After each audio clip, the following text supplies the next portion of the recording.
Hello, my name is Lynn Stanley, and I'm the Curator of Education at the Provincetown Art Association and Museum.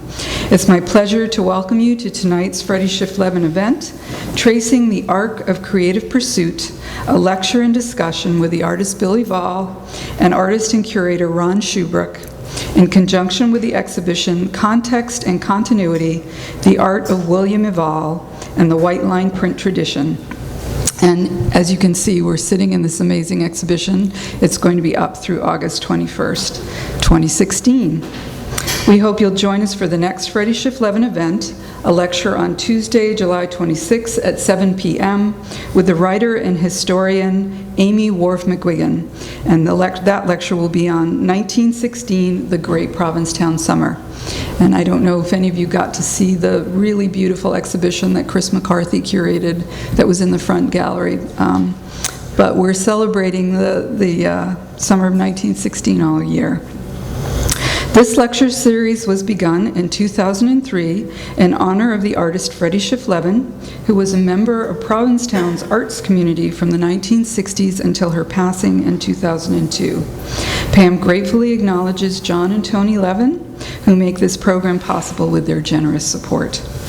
We'd also like to thank Provincetown Community Television for their partnership and support of this lecture series, and Liz Lavati of Angel Foods, and for her continued support, and of course for another fabulous cheese platter. Please help yourself to refreshments and visit Angel Foods located directly across the street. And if you didn't see the cheese platter, it's behind that wall. You have to have some. It's amazing. And now on to tonight's event. This evening, Bill will present a lecture that covers the history of the White Line, along with an exploration of his own process. Then he'll treat us to a printmaking demonstration. That's what this table is for right here. And then there'll be a discussion between he and the curator, Ron Shubrook, and possibly if you have questions, you'll be able to ask those as well. If you get the bug, if you've never seen white line printmaking done before and you want to know more, Bill is going to be teaching a class in the museum school on August 1st, and he's also promised us that periodically he's going to come back to Pam and give impromptu demonstrations and discussions. So I don't know if he wants to give you his cell phone number. Probably not. So if you want to be sure and work with him, come to the class on August 1st. And now a bit about Bill and Ron. Bill Evaul is an American artist who has lived and worked in Provincetown since his arrival in 1970, when he was awarded a painting fellowship at the Fine Arts Works Center. Early studies began at the Fleischer Art Memorial in Philadelphia and later at Syracuse University, where he switched from a pre-med curriculum to painting and printmaking. That seems like an obvious transition. At Pratt Institute, Evaul received a Bachelor of Fine Arts in Integrative Studies, which included painting, printmaking, writing, and theater production. Bill is also a musician, a historian who has written extensively about the white line woodcut print, the skipper of the Beachcombers Club, a champion croquet player, I just found that out, and a former director of the Provincetown Art Association Museum. As Ann Wood describes him in a recent article that was in the Provincetown Banner, he is larger than life. His work is in public collections, including the Library of Congress, the Zimmerle Museum of Art at Rutgers University, and in numerous private collections worldwide. The American Institute of Physics commissioned him to produce an image used as a gift to its member physicists in China, Japan, and Germany. He has presented numerous lectures and demonstrations nationwide, and he has exhibited in most of the annual exhibitions of the International Fine Print Dealers Association's New York City Print Fair. In 2011, he established his own studio and gallery in downtown Provincetown, and when he's not following one of his many other passions, you can find him there. And now I'd like to introduce Ron. Ron Shubrook is an internationally exhibiting artist, writer, educator, curator, and cultural activist whose work has been collected by more than 60 public galleries and corporations, including the National Gallery of Canada, Art Gallery of Ontario, and the Macdonald Stewart Art Centre. He is represented by the Olga Korper Gallery, Toronto, Renan Isaacs Contemporary Art, Guelph, Ontario, Studio 21 Fine Art, Halifax, Nova Scotia, Ingrid Mueller Fine Art and Concepts, Fredericton, New Brunswick, and New Zones, Calgary, Alberta.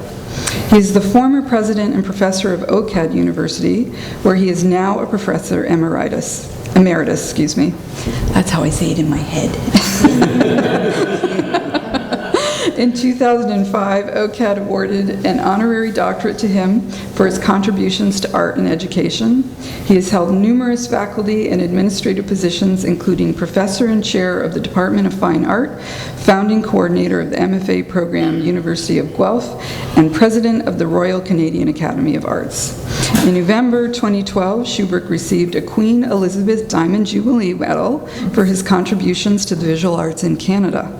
In April 2013, he received a grant from the Canada Council in support of his solo touring exhibition of his charcoal drawings, which was shown at 5 public galleries across Canada from 2012 to 2015. He is currently serving as a senior artist in residence at the Boarding House Centre for the Arts, Guelph, Ontario. That's a whole lot of accomplishments between the two of them. Please help me welcome Bill and Ron.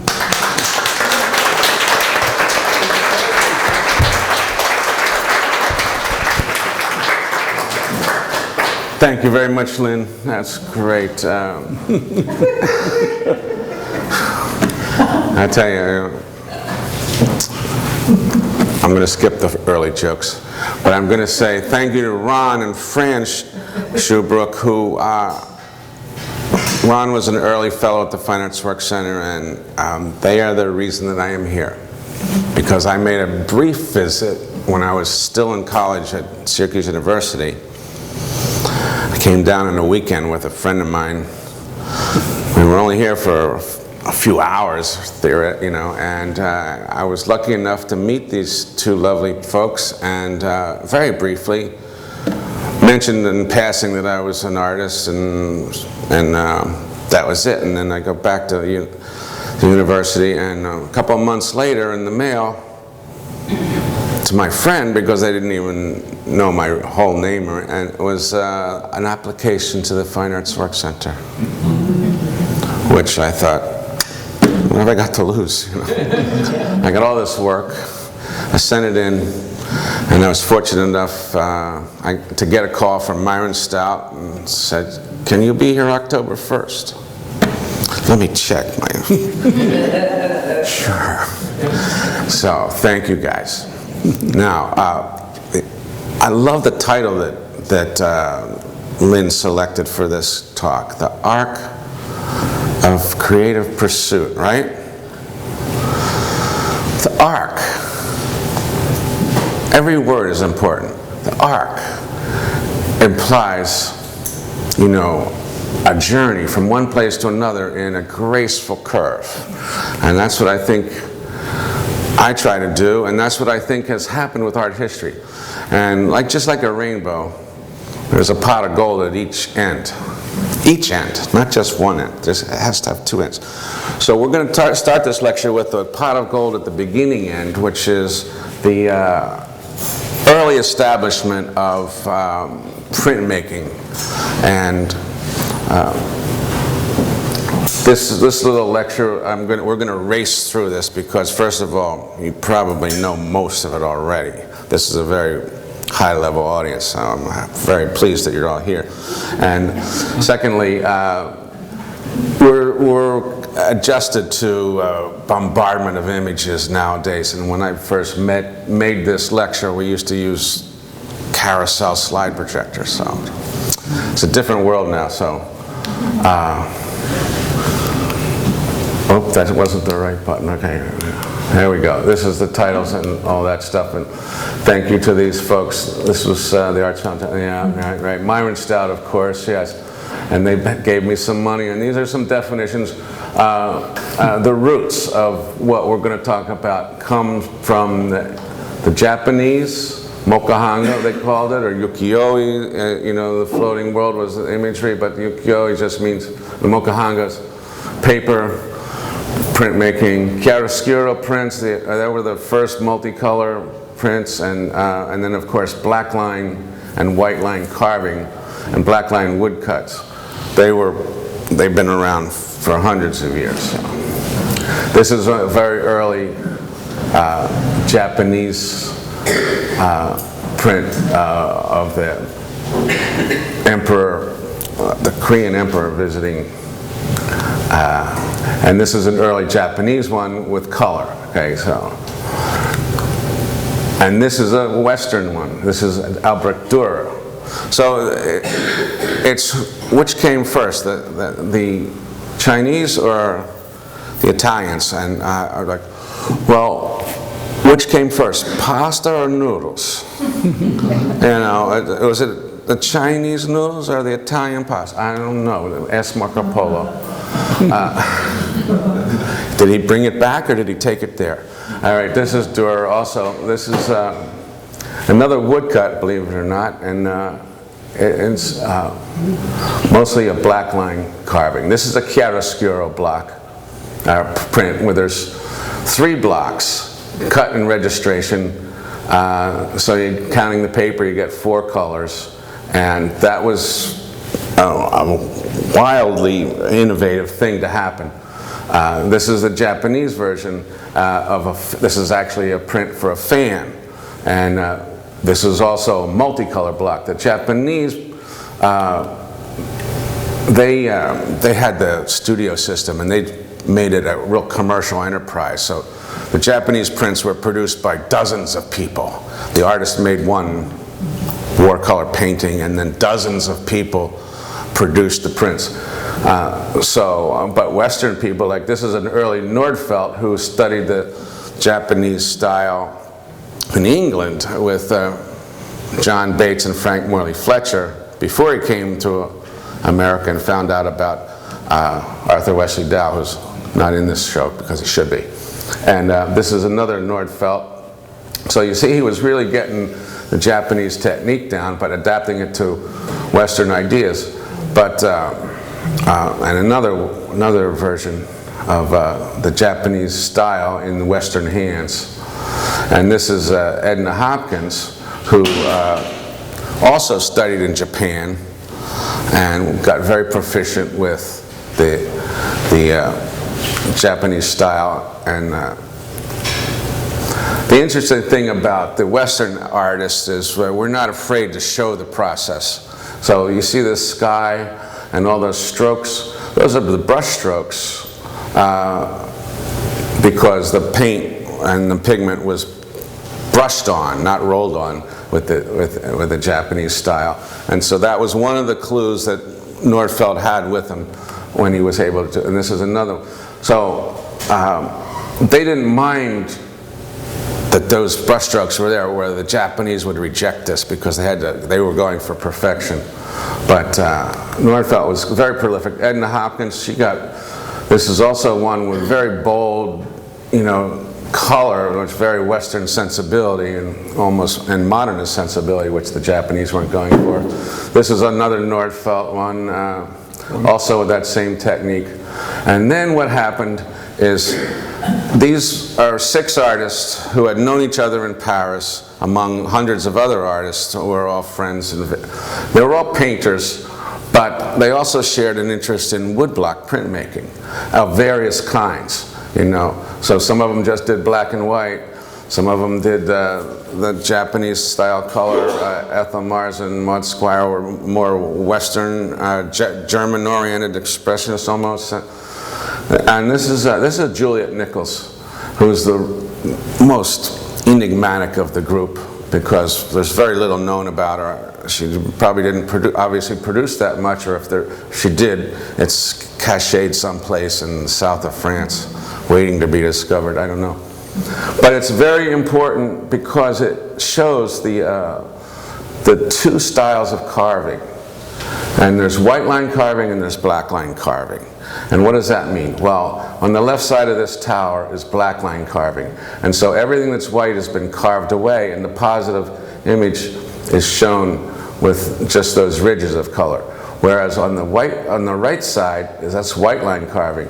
So just the white lines that's all that's been carved, and so it's a reverse process. So wood carvers have utilized both styles of carving in their block printing, and Mildred Dolly McMillan was a master at that technique, and this is one of her gorgeous black and white woodcuts.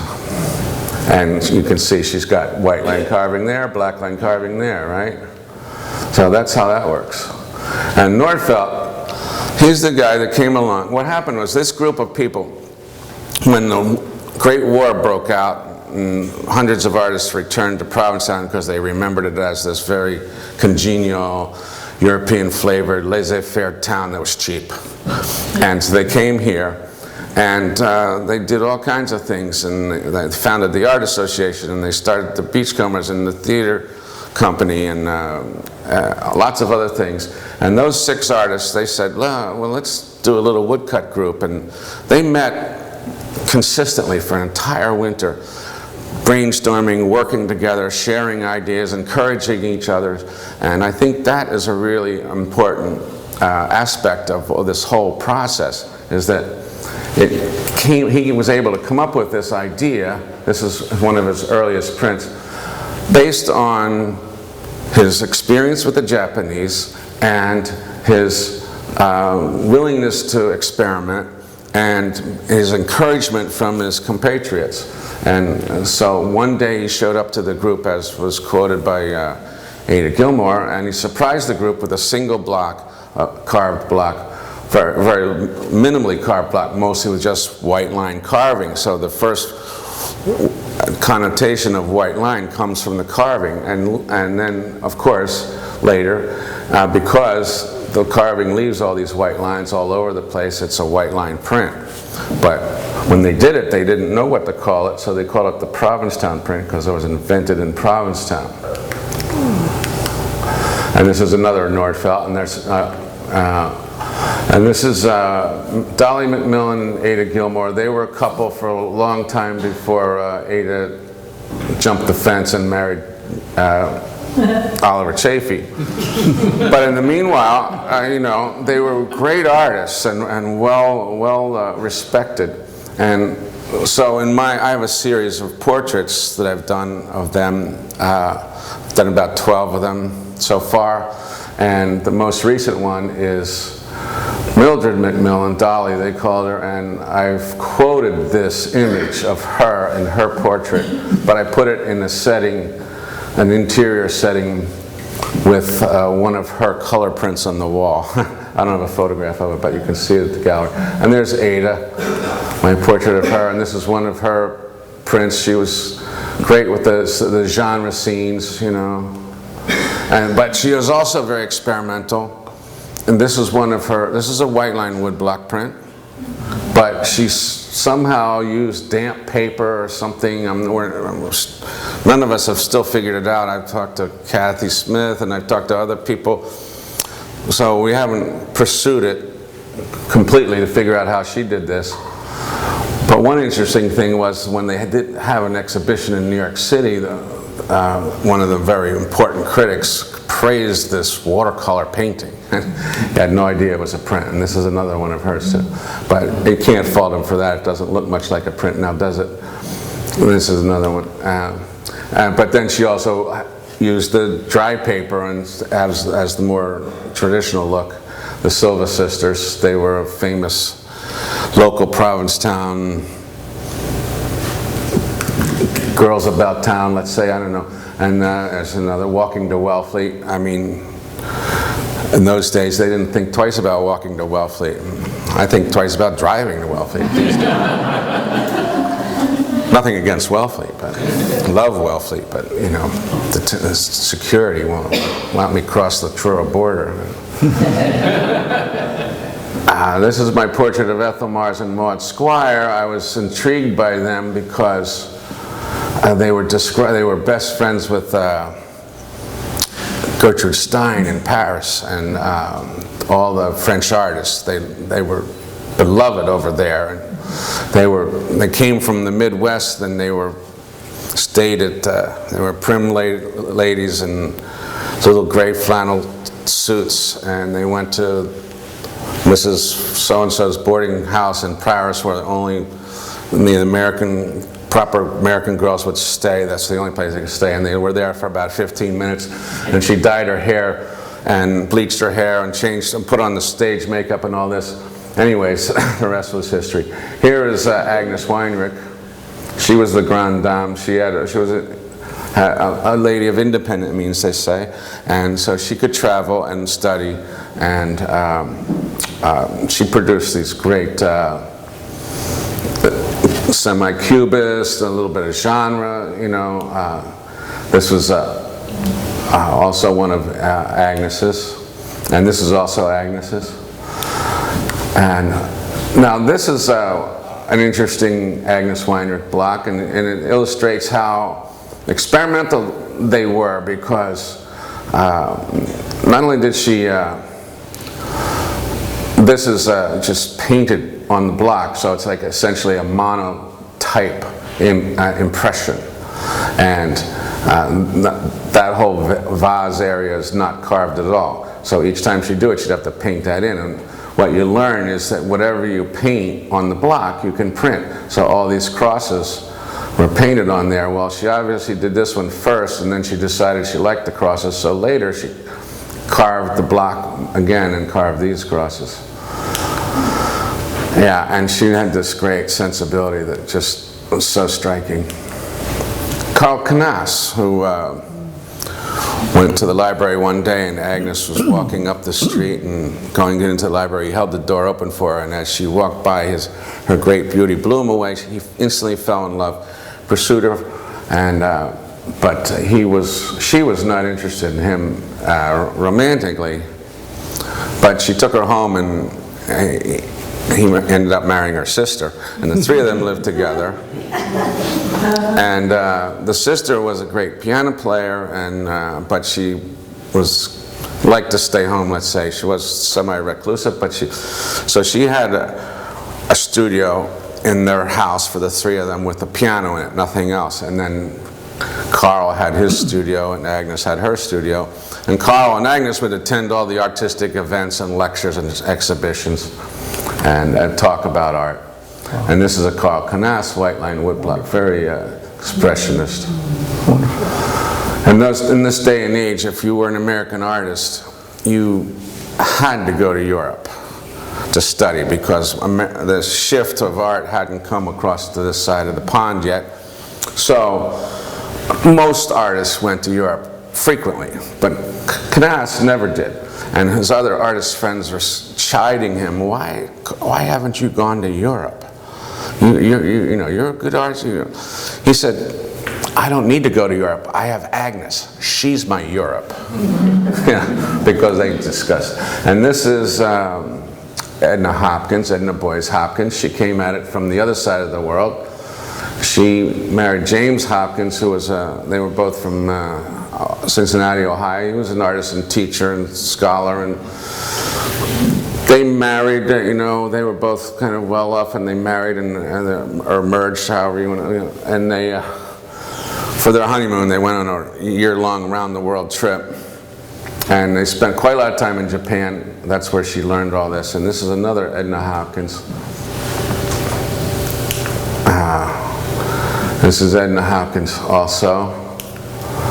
Blanche Giselle. Now, Blanche Giselle is the name that resonates. Blanche Giselle is the name that wakes up art dealers coast to coast, because she's the one who pursued it.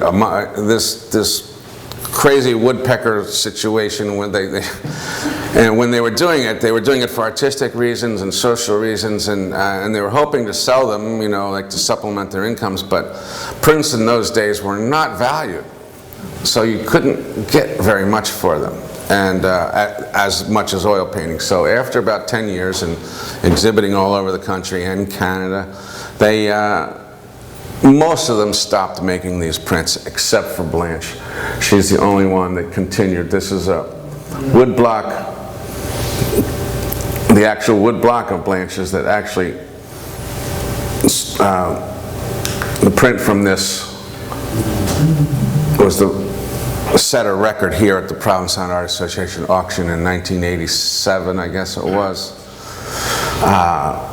when it sold for $14,000, because just prior to that, there's another version of it, and this is, she was very, I studied with Glaise and Léger and André Lotte, who were the great synthetic cubist painters of Paris, and so she adopted those styles, and so she was very prolific, and she taught, and she was very precisionist in a lot of ways too, and so her prints today are the most collectible. And she really dedicated herself to her art, and so this is my tribute to her.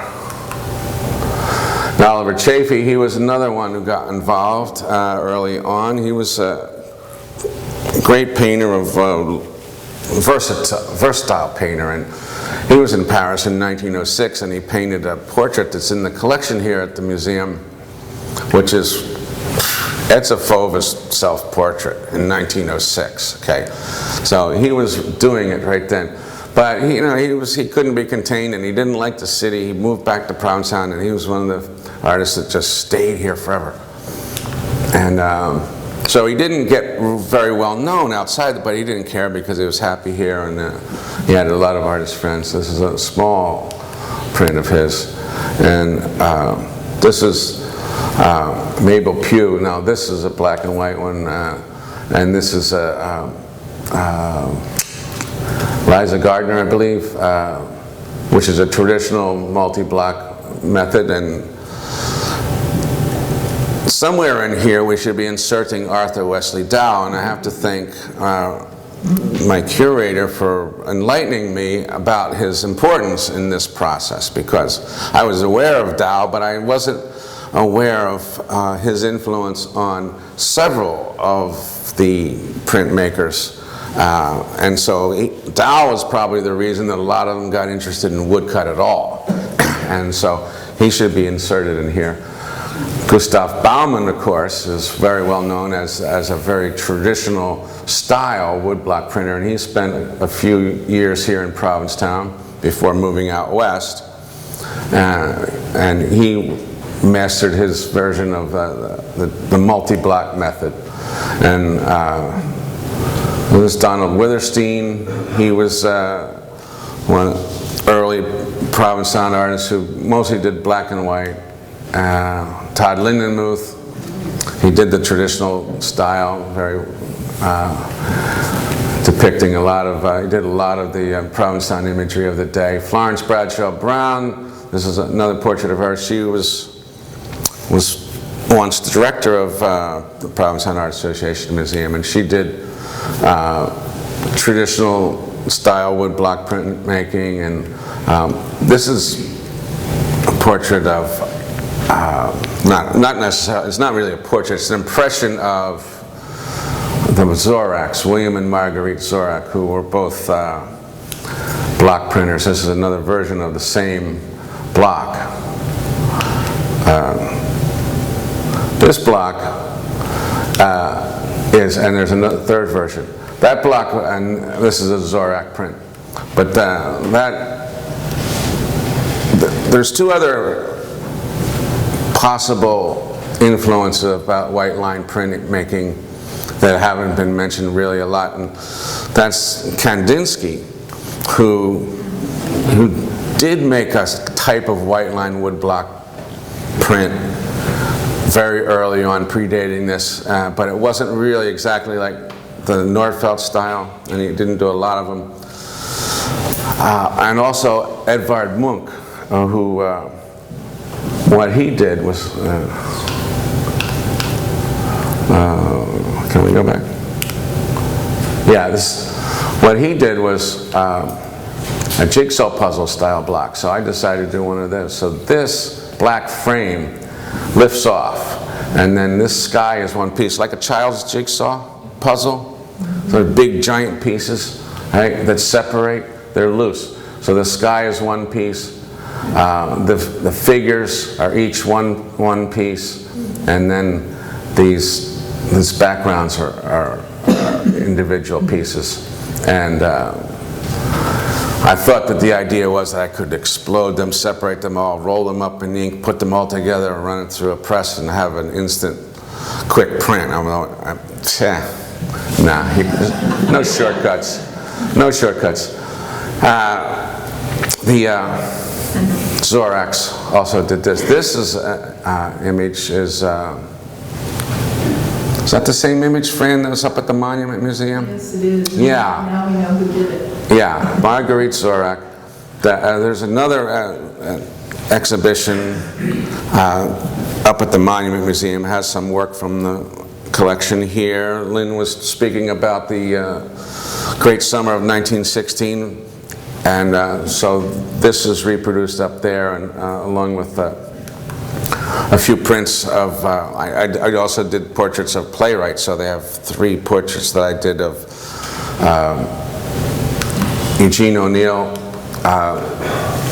Susan Glaspell, and George Cram Cook. So they're up there.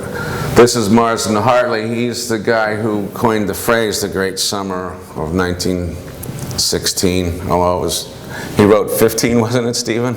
Yeah. But everybody knew what he meant. 16, right?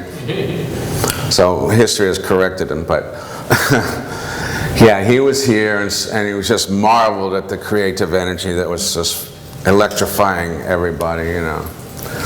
This is Shelby Shackelford, and this is a rare wax print. You know, she took a slab of wax and scribed these white lines in it, and then rolled it up with ink, and then with hand pressure was able to vary the tones. But with the wax, you only get you get a very few impressions. There with our girls again.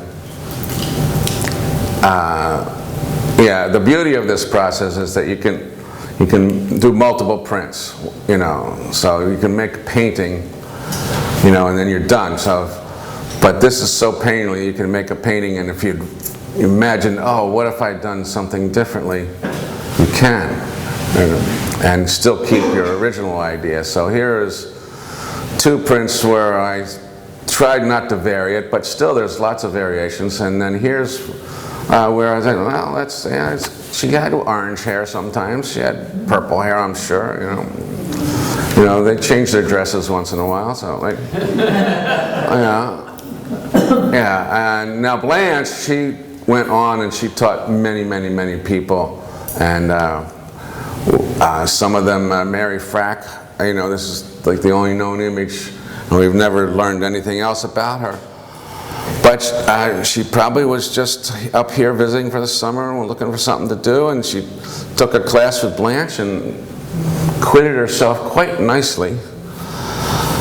But maybe that wasn't her passion or whatever, we don't know, so that we never found anything else about her. And Flora Schofield, this is Angie Meyer, Flora Schofield again. Oh no, this is Oringa Maxim, who was, he's related to the Mayo family, right? Ellen Ravenscroft, I love this. This is, I think there's an impression of this in the museum collection here. And I believe this image is from a women's suffrage parade. So these people were socially conscious, politically conscious as well. Mary Bacon Jones, whose studio is now Salvador Del Deo's studio. That's a beautiful print, and this is a multi-block print. And Flora Schofield, Angie Myra. Okay, we got all these guys. Now this part of the show is mine. And these are all early things. You can see all the mistakes I made in the early days. I tried to make every mistake I could, you know, and did pretty good at that, you know. So that's how you learn. You know, you have to be eager to make mistakes so that you can know what not to do. So that's how I learned about what paper to use, or what game to play. So you can see this was done on the traditional style Japanese paper, which is very thin and light. And if you're working in the Japanese method where you're doing all these delicate layers of color, you're fine. But with the way we work in this Western style with this, you're rubbing it, you're layering it up with lots of color and lots of water and lots of pigment, and the paper can't really handle it that well. So it gets you these wrinkly things. The people, and the early people, they over matted it usually, like a watercolor painting or whatever, so you wouldn't see those edges, or you wouldn't see the margins of the paper being like that. But today's printmakers value a nice clean margin, and beautiful edges on the paper, and the curators all look for that. So we try to accommodate them, And not to say that we don't continue to try to provide work for the restorers. This is, so I worked a theme. I like working a theme. I like Jasper John said, take something, do something to it. Okay, now do something else to it. Now do something else to that. Now do something else to that. And you can go on and go on and on and on. And each time, as Ethel Mars was quoted as saying, everything we do helps us to do the next thing better. So my first, that little lobster diver thing with the little clunky houses, it was a tiny little print. It was one of my earliest prints. And Reggie Cabral was one of my first collectors who bought something, and he said, "Oh, look at this, the houses are dancing." And I said, I'm not a poet, I had to grab that and run. And then, so I just worked that theme, and so now, once you get a little representational, I started to pull back and revel in the painterliness of the process. So now you get a little bit more abstract. The lines don't have to go everywhere. The paint doesn't have to follow the lines. You just have to make a pleasing image that's balanced and can hold its own amongst painting. And then, what was the other thing that they couldn't do? Size, I'm used to working large. I painted large. I draw large. I worked in a print shop. We did large lithographs. So it was only natural for me to work on large woodblock. This is 6 feet. Well, that's pretty funny. There's the block for it right there.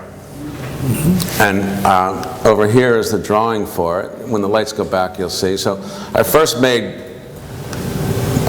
3 or 4 large-size drawings like this on paper, multimedia, to figure out what I wanted the block to look like. So this is the 3rd one, the 4th one, and that's the one that I used to carve this block here. So I lifted the lines off of that, put them on that block, carved that block with an X-Acto knife and a whole box of number 11 blades, and produced this print. And this print, there's another version of it, and there's another version of it behind the screen here. It's a New York, these are small New York prints that I did in New York at Blackburn Studio. So I did some of them on the press, but this is the same block, day and night. All right, so this is, see how you can vary it, So we're pretty much done with this part. This is a tiny little block print, but on here it looks, I'm tempted to make a big one like that. This was a commission for the Arts Foundation. That's in the show over in the corner there. The best compliment I got on this was from a music teacher who says, "I could play that." And this was a very complicated challenge for myself, but to do an Oriental rug. And this was, I'm a music series, so I like all kinds of music. I'm like Thelonious Monk was being interviewed by a DJ, and he was a great jazz musician and bebop and way out jazz guy, and that's all he played, So And he was like the hippest, way up cat you want to meet. And this DJ was saying, well, what kind of music do you like? And Monk said, well, I like all music. And the DJ said, what, even country music? And he said, did that fool not listen to me? I said, I like all music, and so I like all music too. That doesn't mean so I wanted to do a variation on, so I got classical, I got the rock and roll, so this was kind of a country thing. This is like a tribute to the backup singers. This is like tribute to the sidemen, This is a different version. This is sax players, this is whatever. And of course my favorite subject. You've been with me all these years. You're so wonderful. It's the wine talking. No, it's me talking to the wine.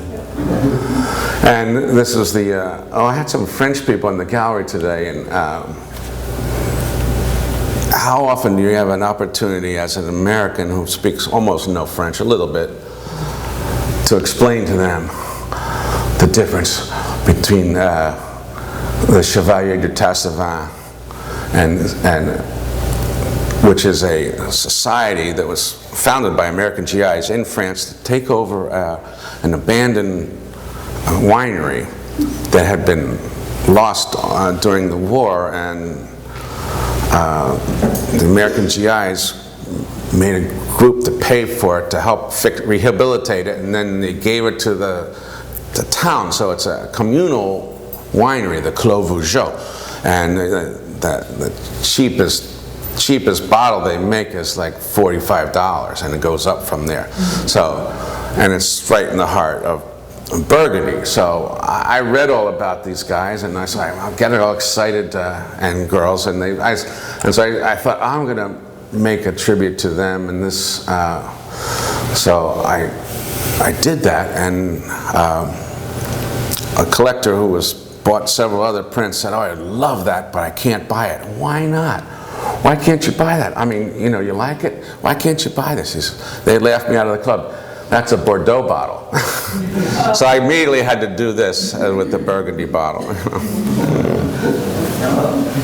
The sloped shoulders of this. And then, this is kind of reprising some of my early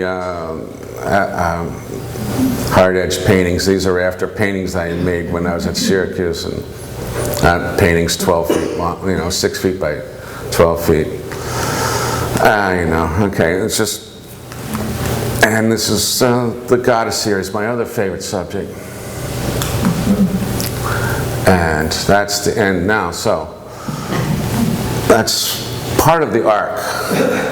And we're tracing it. So I'm tracing, we can get the lights back on now, and we're going to trace it now. We're coming into the present, because creativity, that's part of the title. So I thought, well,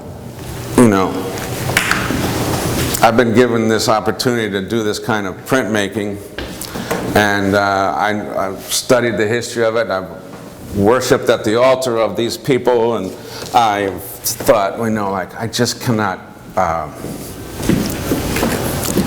repeat what they did. So that's why I had to break out and go large and get more complex, and a variety of things, so that I could just say, I'm contributing something, and I'm not just,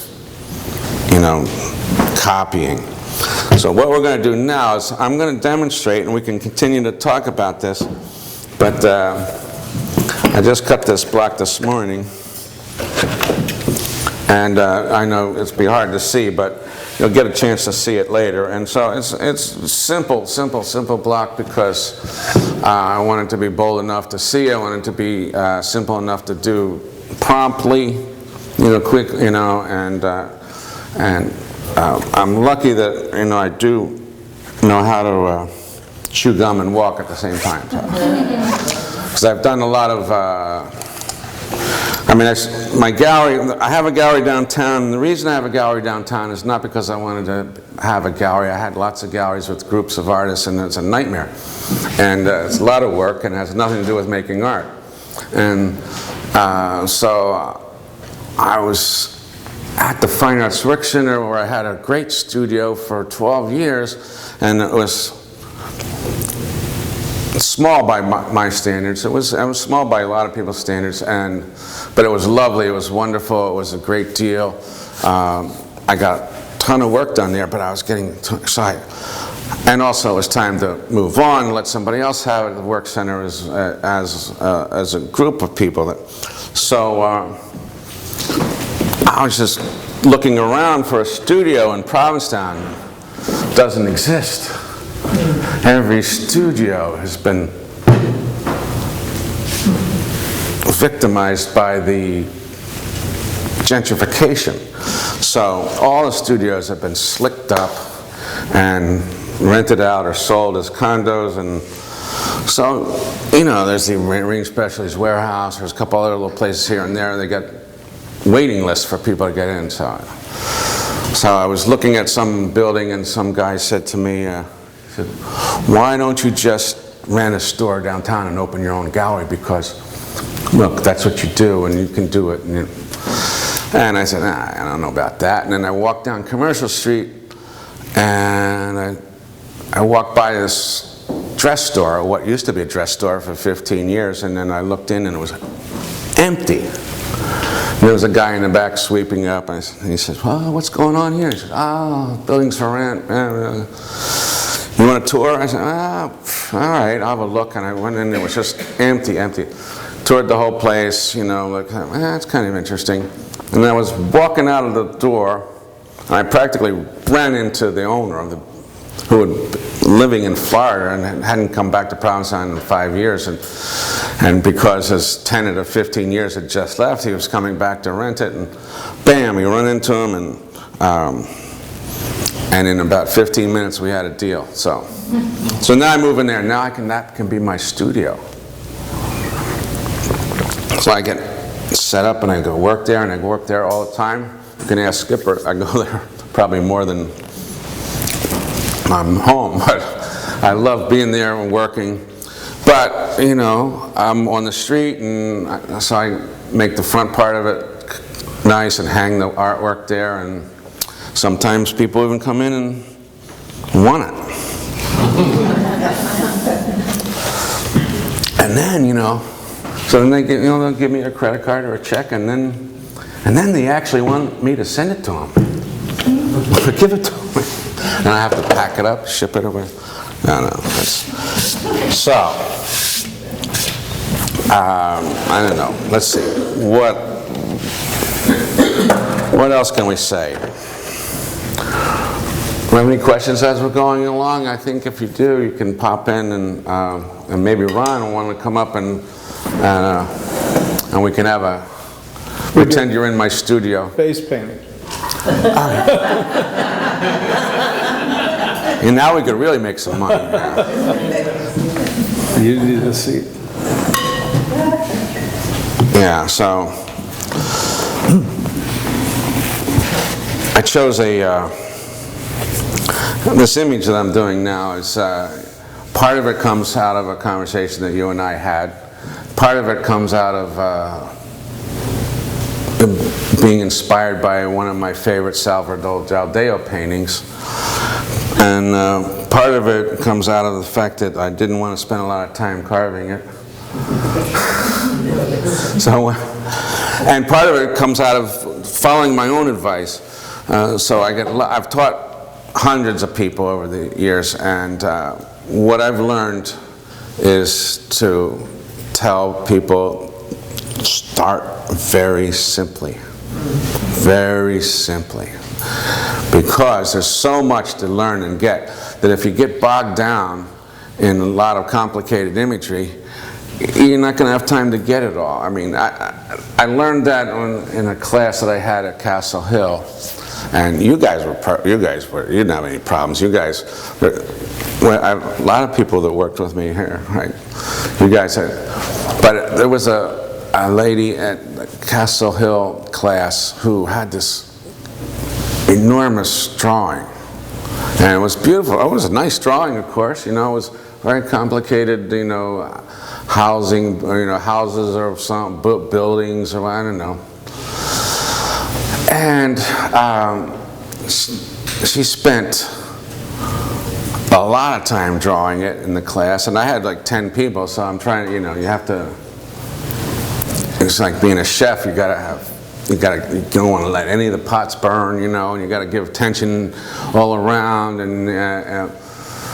and she seemed fine, but then I realized at the end of the week she wasn't even halfway through carving her block, so she never had the experience of getting her brush wet, you know, and dipping it into some gorgeous color, you know, and slathering it on the block, you know, and moving it all around, you know, and feeling like, wow, this is why we're doing it now, you see.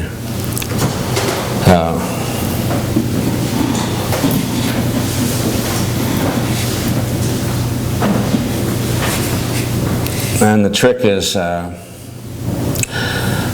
other thing that I believe it or not, a lot of my lithography skills help with this. Not so much directly, but when I worked with Judith Selakin at Pratt, and I worked in her print shop, where we printed for artists, and that was a great experience. And so you're printing every day. You got maybe 4 or 5 other people in the shop, and you got big-time artists coming in. You got dealers with lots of money, and you got deadlines, and you got to print full-size editions, and every print has to be perfect. And if it's not, you destroy it. And one of the things that Judith told me was, like, most problems that you have in the course of printing are in the ink, or the paint, the layer that you're putting down. And so, like, that has to be just right. And if there's a problem, it's usually with the application of the color.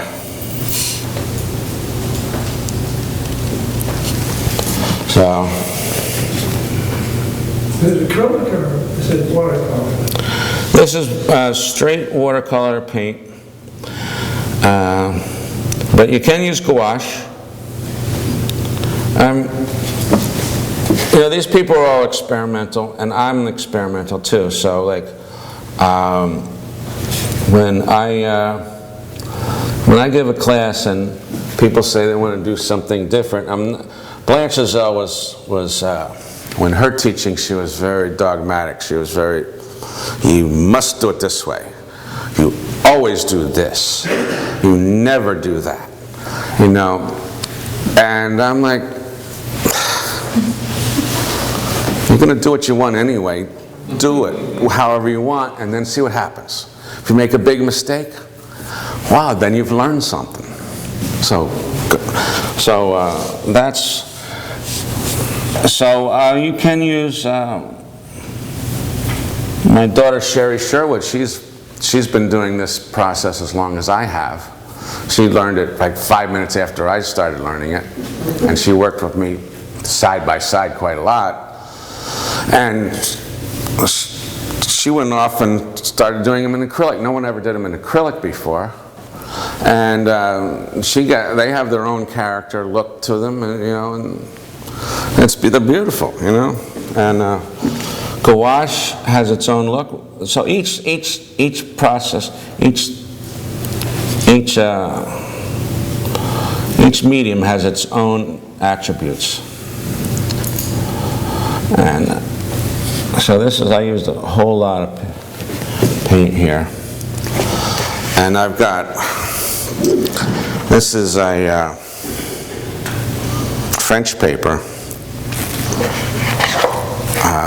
Arches 88, right? It's a 100% rag paper. It's very heavy, which is good because you can really beat it up and it still looks perfect.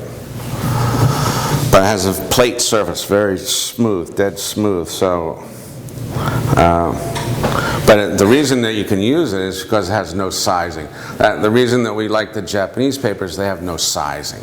Sizing is like is kind of a starchy substance they put in the paper that's, and almost 99% of all paper has it in it. You want it because it allows the ink to stay on the surface and be sharp and clean. But this is one of the few processes where you want the paper to absorb it. So if you're using, you know, a traditional rag paper with a lot of sizing,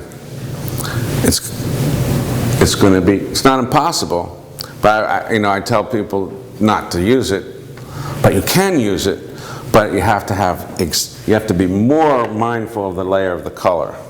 Bill, if you were using oil, for instance, as some of the traditional printers would have, Yes. with sizing would keep the oil from going in the Well, paper yes, see now, to rot the paper, right? well, that's that why, true? that's exactly right, and that's why when you're, using oils, yeah, I'm talking only about watercolor. So if you're using oil paint or oil inks, yeah, then, everything's different again. So this is staying remarkably wet. I mean, I don't know, it must be the atmosphere in here is.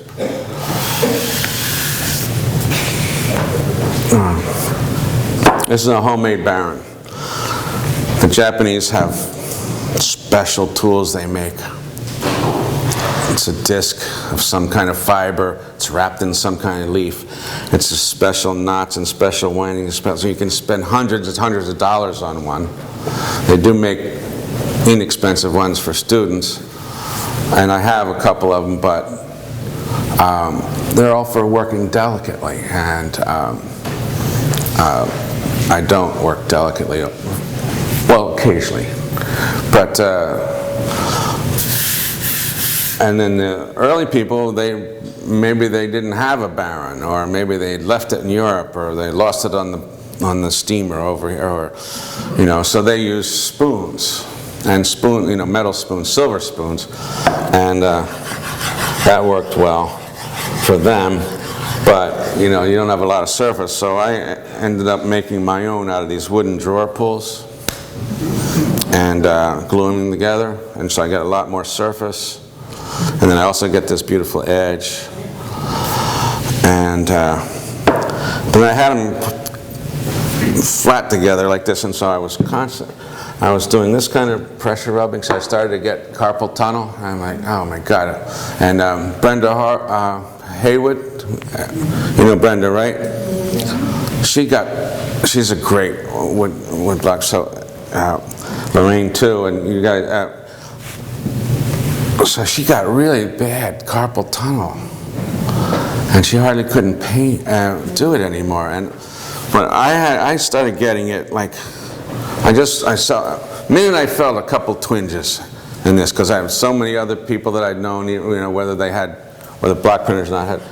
So I was, aware of carpal. Decided I do not want that.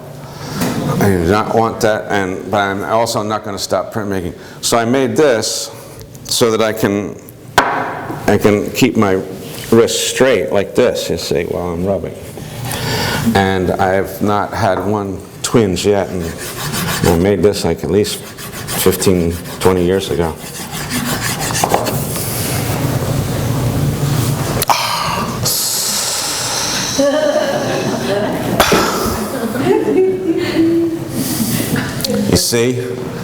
You see what I mean? If you had had other red spots on that block, you would have colored them in at the same time. Possibly, yes. If I felt I could, and yes, but sometimes you can't. Like this. I'm doing this as a demonstration, so there's all big chunky shapes, right? No intricate cutting in and out,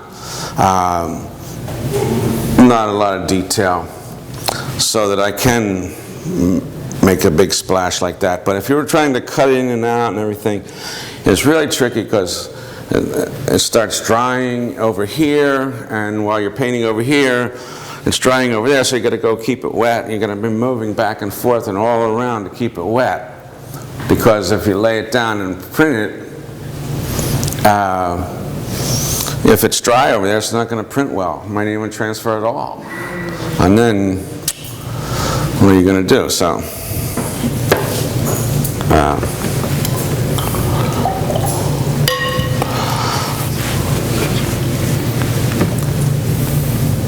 what else? So when you're beginning to construct the composition, are you responding to the color you see there, or are you responding to that color and what you remember happened in previous prints you made with that color? Oh yeah, that's interesting. Both, because I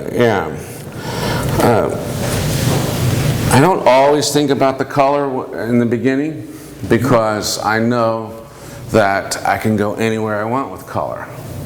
So it becomes not a focus. But sometimes there's certain elements that just come out so really cool, so great, and then so you want to use that someplace else. And so I just had made a print where I had this great phthalo blue green sea, and it was about 6 layers of color, but it was so rich and luscious. I thought, I want to use that again. And so I thought, well, yeah, I could use that in this, so, so then I did consider the color. Mm-hmm. And then I did consider, like, the red roof here, because it's a graphic element, and then the whites and black. This is going to be white and black. White is very difficult because what's white? There's no white. I mean, look at that mat there. Well, that's white. No, what color's the wall? No, no. Wait a minute. What's the screen? No. How about that mat? It's the same with black. I mean, what's black? That's blue. That's orange. Yeah, that's yellow. Everything has a nuance to it, right? So like. But the most complicated works here all seem to distribute color in response to the rhythms of the shapes that you've created. I look at the red-brown related hues that move your attention. So they don't seem. I guess my question was whether that was conscious intellectual judgment or whether it's a visual judgment. Yeah, you understand what I'm trying to get at? Okay, that. Now I understand. It's pretty much just intuitive, just feel. I'm just painting, and I'm not thinking. I'm trying not to think. And so the color's intuitive. Then, because I'm really naturally a painter, and I really didn't even start up doing this because I only wrote about it. I didn't want to do it. I just wrote about it. I'm a painter, and I wanted to paint.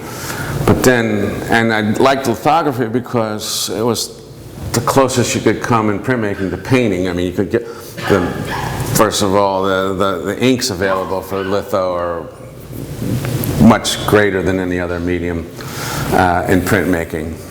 And, and it's easier to do litho stones and litho plates and multiples than some other thing. I don't know, maybe not, but, it's, but then this is by far and away the most painterly. So I thought, well, now this is a good way to go because there's only like 40 million really great painters in this town. And and I don't want to have to fight with all of them. So I thought, well, yeah, woodblock, and and it is pain. But so the intellectual part, but it's still a lot different because you have to plan it out. You have to intellectualize in advance, and then, I mean, you can make a drawing kind of freely, but you still have to decide what lines in that drawing are you going to actually cut. And when you make a cut, that's permanent. And you've got to live with that cut, you know? So you better like it. So that's, you know, well, if you're painting, you can make a stroke and you can change it, right? You know, or if or you can erase it if you're doing a drawing, but then you've changed it. So with this, you can't change it. And so that's why you do have to intellectualize a little bit, but then once you get it on the block and then you've carved it, well then you can turn your mind off and get back to painting. And it's even easier because now you have some of the elements have already been decided, and like your linear composition is pretty much decided. So that's one less thing you have to think about.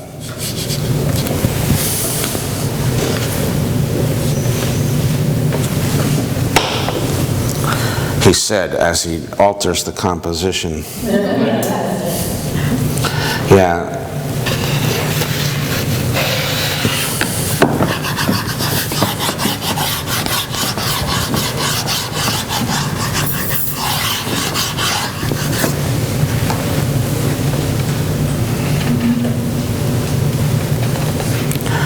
One of the hardest parts is remembering where you put the paint and rubbing in that place. Or see, I did yammer on and allow that to dry. So you can go back over it, repaint it.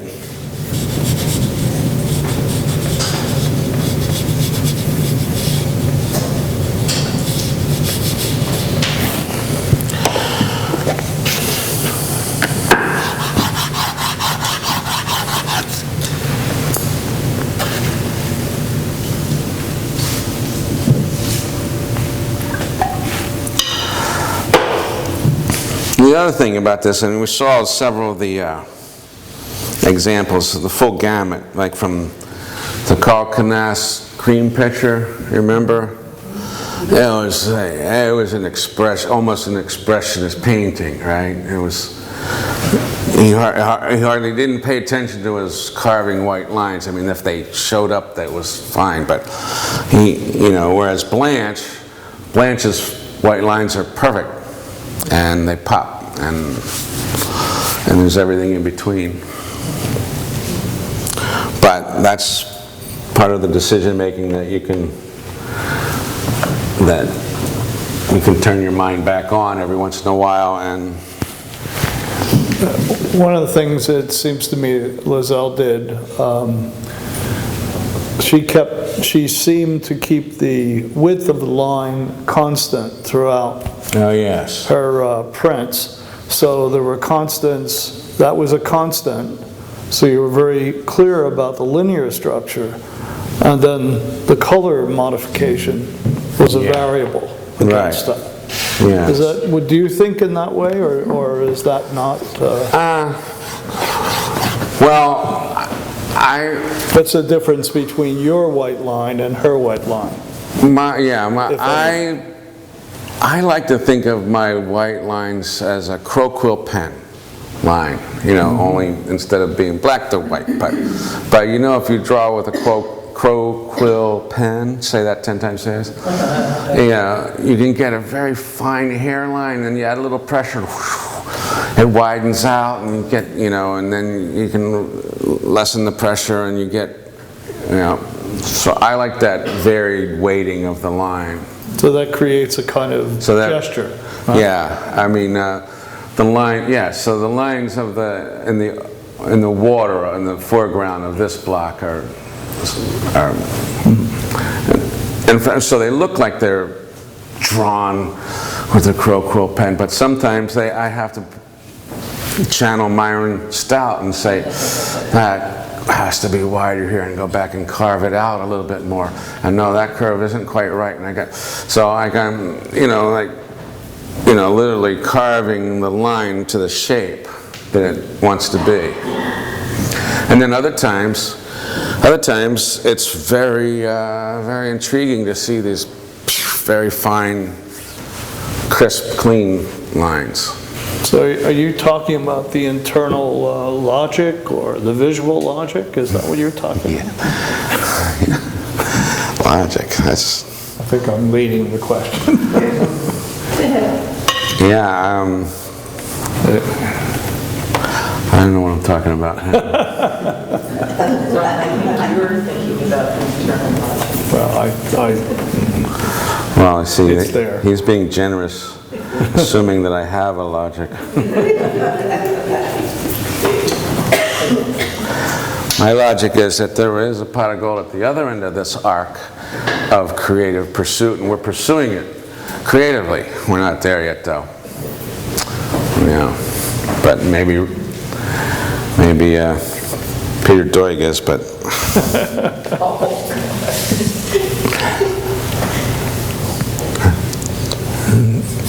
Jeff Koons,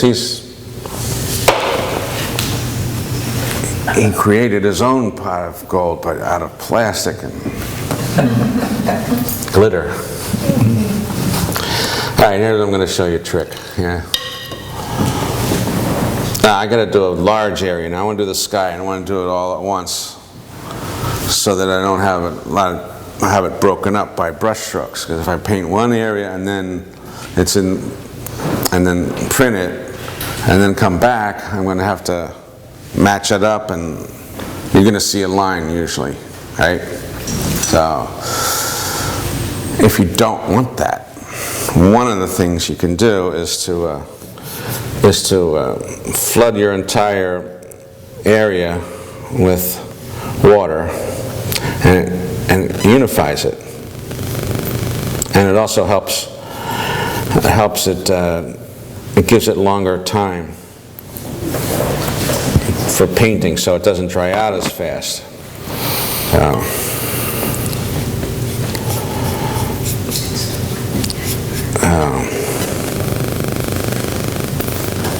Do you use different types of wood and different tools for cutting?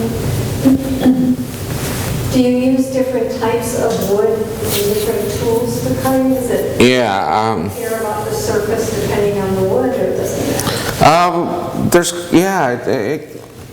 It can make a difference, and it depends on what you're after. Like when I was just starting out and experimenting and learning about it, the early artists used pine, white pine, eastern white pine. Why? It was free. You could go to the lumberyard, and there was a barrel at the end of the building with all the cutoffs, and the artist could have it for free. Some lumberyards still have that barrel going on, by the way. And pine works fine, but pine, first of all, there's a variety of different types of pine, number one, but then number two is, depends on your style of carving and what you want to achieve. Pine can,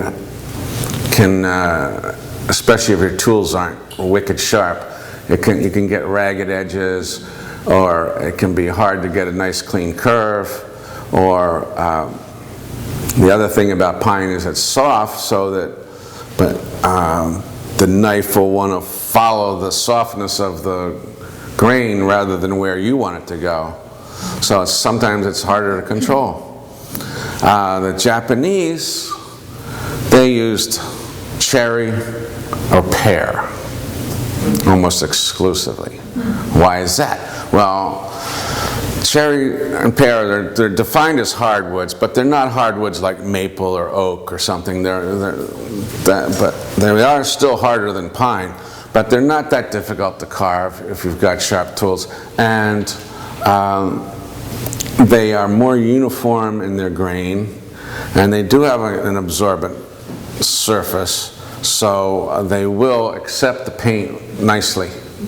I mean, and by the way, this is all about watercolor now. I mean, if you're talking about oil, then you have a whole other world, and oil can stick to anything and go on anything, and has its own properties and its own look.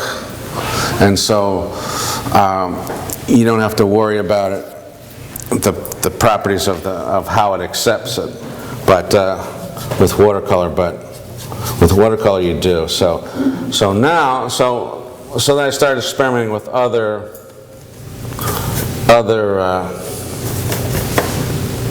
woods. So I tried all kinds of woods, and I tried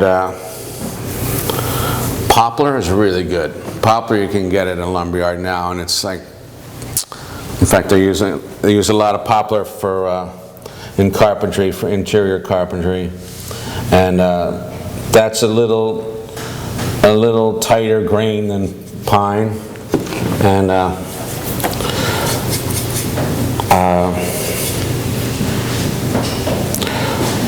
but what I use mostly now is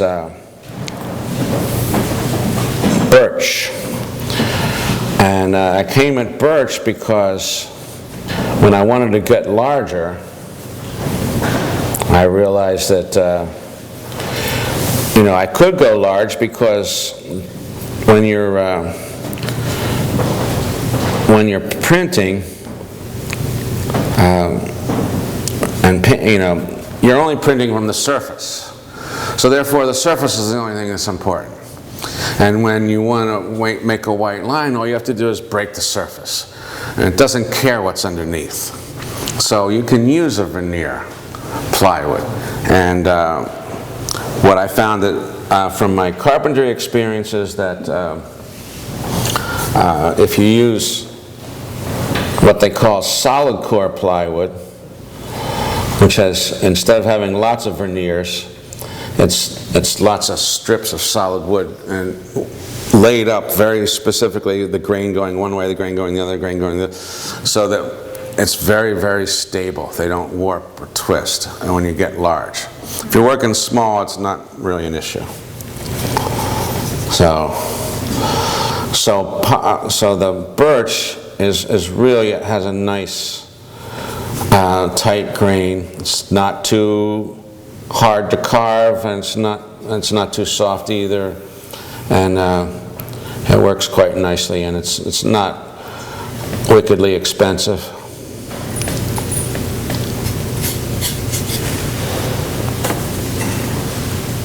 What's your favorite tool to carve? To carve with? The tool to carve with? Yes. X-Acto knife. Number 11 blades and an X-Acto knife. You hold it in your hand like you hold a pencil or a brush, and it's almost like drawing with the knife. And the other beautiful thing about it is when the blade gets a little bit dull or you break the point, you just throw it away and you pull out another one. And this line seems so wide for the X-Acto knife, which would be so thin. Do we have to really work it?